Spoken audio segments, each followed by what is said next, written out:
Protest against bot, how Vietnamese drivers fight back bot. This three-letter word probably does not have any special meaning for anyone but the Vietnamese people.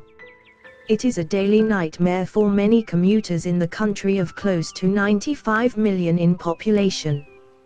BOT stands for Build Operate Transfer, which is a form of contracts between a private company and the government that has become very popular in transport projects across Vietnam.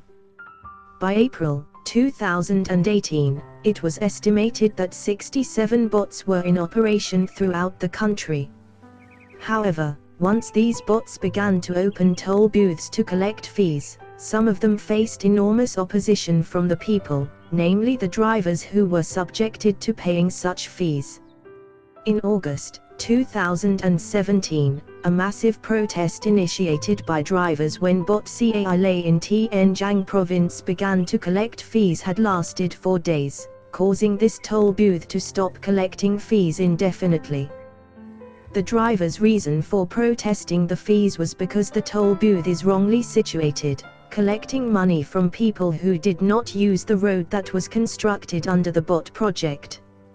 On the 6th of August 2017, the drivers started to use small bills to pay for the toll fees, which range from 35,000 VND 180,000 VND, creating long delays on the highway in many days. After about 2 weeks, the bot's owner had no choice but to close down the toll, XTRM in Vietnamese, and let traffic goes through without collecting the required fees until the government could come up with a resolution.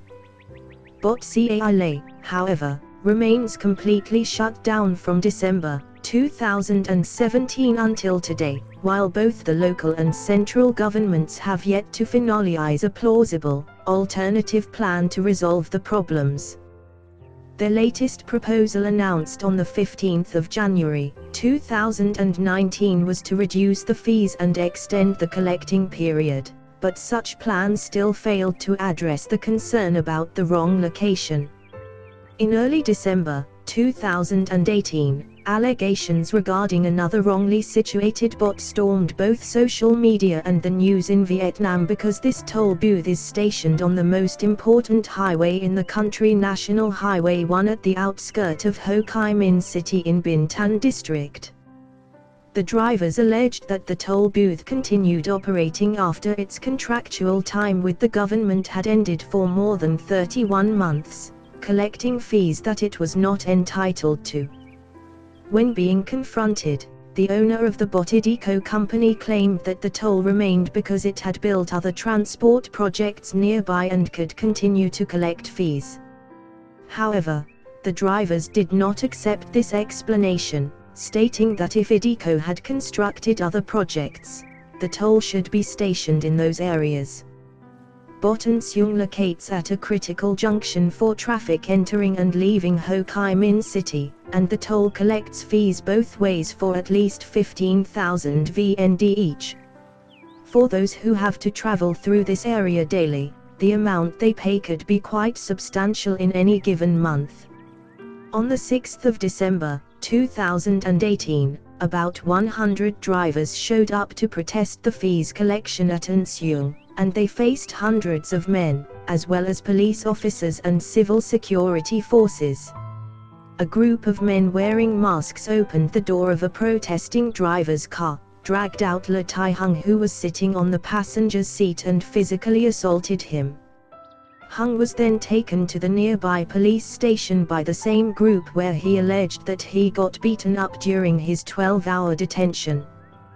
The police did not charge him. They later released him and said he fell and suffered injuries. On the 14th of January 2019, the story of Bot An Seung got heated again on social media, where 4 drivers, one of them is journalist Trung Chau Hua Dan, who protested the fees collection at this toll booth, were detained illegally in an alley nearby for over 30 hours. The victims live-streamed their plight, where they were confined in a car, surrounded by hundreds of masked men and police throughout the night. Their 3 cars were picked up by a towing truck, which they claimed was acting under the order of the owner of the bot. They were towed from the bot to an alley about 50 meters nearby where the 4 persons were held against their will. Barricades were put up at the only entrance forward/exit of a dead-end alley, effectively stopped them from leaving. They also claimed that their cars were damaged due to the removal. In the livestream clips, viewers could see police officers present at the scene but failed to act and protect the victims from both the removal and the false imprisonment.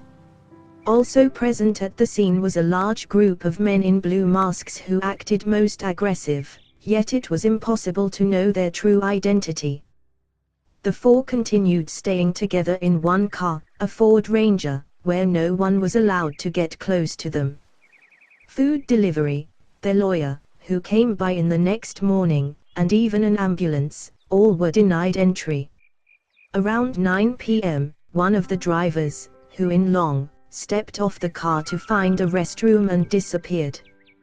He later was found unharmed, but his wallet and cell phones were taken.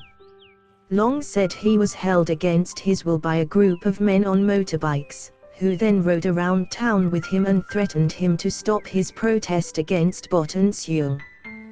They later left him stranded on the streets after taking his belongings, but Long got help and was able to come back to the alley the following morning to be with his friends.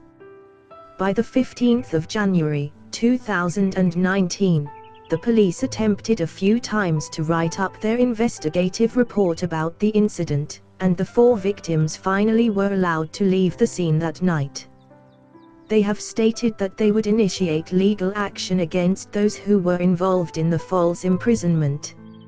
On the 16th of January, 2019, the protest by the drivers and others continued at Seoul, asking the bot to stop collect fees. One driver said in a live stream on Facebook that he has prepared for the worst, and that if the bot's owner would again try to detain drivers, he could last up to 10 days. At about 2 p.m. local time, according to the same protesting driver, the toll booth gave up and let cars pass through without having to pay. There is a Facebook group of drivers who participated in these bot protests in recent years called Friends on the Long Road, BNHUNGZO.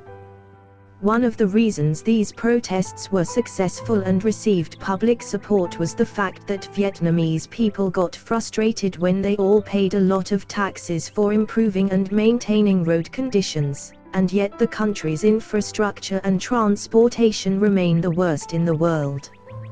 Further, whether it was the Formosa environmental disaster, the land eviction in Loc Hung Garden, or these bot projects, the people did not get to participate in the decision-making process, nor were they even consulted. Often, the public never knew about these projects until they became disastrous for the people's daily life.